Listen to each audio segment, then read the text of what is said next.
दिल्ली में बीजेपी सरकार बन सकती है क्योंकि दिल्ली में अब विधानसभा चुनाव की स्थिति लगभग स्पष्ट हो गई है कि दिल्ली में अगली सरकार भाजपा की बन रही है।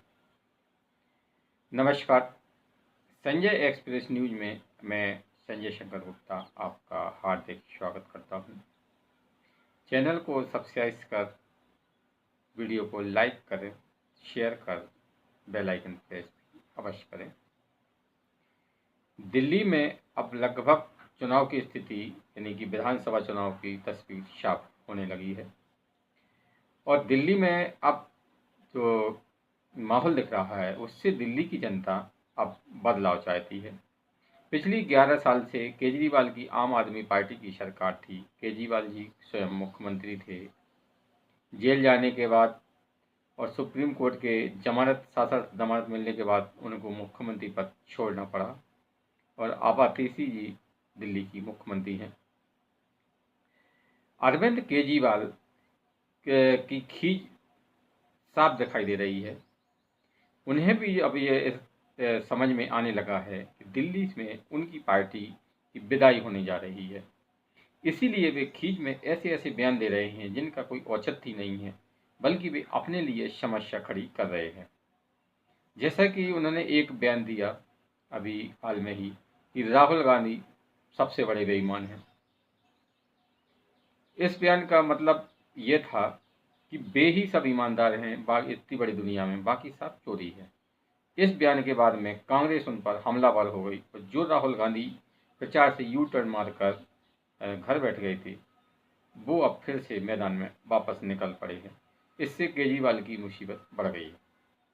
केजरीवाल ने एक और बयान दिया कि यमुना के पानी में जो हरियाणा सरकार है जहर घोल रही है। केजरीवाल के पास में कोई सबूत तो है नहीं, कोई भी है नहीं। वो तो ऐसे हवा में ही बयान लगा देते हैं। जब भी वे फंसने लगते हैं तो माफ़ी मांग लेते हैं। उनके इस बयान के बाद में पूरे तब देश भर में भूकंप आ गया और आना भी था। आपके पास में कोई ठोस सबूत नहीं है, फिर भी आप एक चुनी हुई सरकार पर आरोप लगा रहे हैं कि यमुना में जहर मिलाकर नरसंहार करने की कोशिश की जा रही है। चुनाव आयोग भी इस पर सख्त हो गया और चुनाव आयोग ने केजरीवाल से जवाब मांग लिया। कल शाम तक उनको जवाब देना था, लेकिन उन्होंने जो जवाब दिया उससे चुनाव आयोग संतुष्ट नहीं हुआ और चुनाव आयोग ने उन्हें आज 11 बजे तक फिर से जवाब देने के लिए कहा। और जवाब में उन्होंने ये भी चुनाव आयोग ने कहा कि आप पूरे जो भी आपके पास सबूत हैं उनको भी आप आयोग को दें ताकि आगे की कार्रवाई की जा सके। अब अरविंद केजरीवाल तो हवाई बयान देने के लिए जाने जाते हैं, उनके पास कोई सबूत तो रहता नहीं है। ऐसे में अरविंद केजरीवाल अब फंस गए।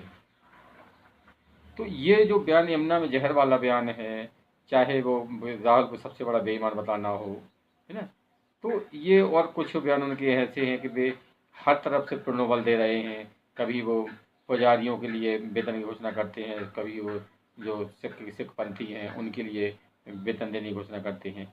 अरे आपने जो पिछली बार वादा किया था मुल्ला मौलवियों को, है, उनके लिए तो आज तक 1 रुपये दिया नहीं, तो ये जनता कैसे विश्वास कर लेगी।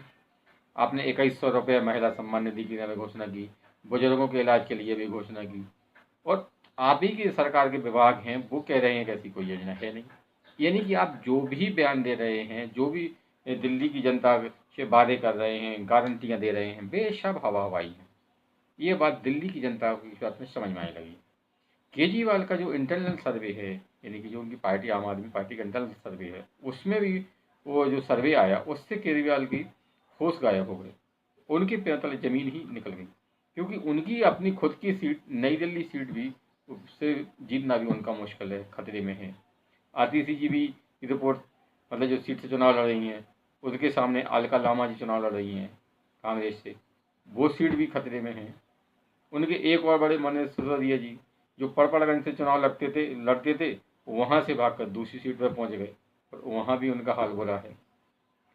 अब मनीष सिसोदिया की हालत इतनी खराब है जिस सीट से भी चुनाव लड़ रहे हैं कि अरविंद केजरीवाल को सामने आके ये कहना पड़ा कि अगर ये जीत जाएं तो हम इनको उप मुख्यमंत्री बना देंगे, है ना। यानी इससे साफ जाहिर है कि आम आदमी पार्टी को भी अब ये बात समझ में आने लगी है कि जनता उनके प्रलोभन में आने वाली नहीं है। और जो अभी तक जो सर्वे आ रहे हैं, उन सर्वे में सब में भाजपा ही आगे दिख रही है। ऐसे करीबन मैंने 3 से 4 सर्वे देखे हैं जिनमें कि भारतीय जनता पार्टी को बहुमत मिलता दिखाई दे रहा है। किसी में उनको भाजपा को 38 सीटें, किसी में 42 सीटें और किसी में 45 सीटें मिलती हुई दिखाई दे रही हैं। आम आदमी पार्टी दूसरे नंबर की पार्टी है, यानी कि आम आदमी पार्टी को दिल्ली में 20 से 25 सीटें मिल सकती। लगभग सभी सर्वे का सार यही है कि इस बार दिल्ली की जनता बदलाव चाह रही है और भाजपा की सरकार बनने जा रही है।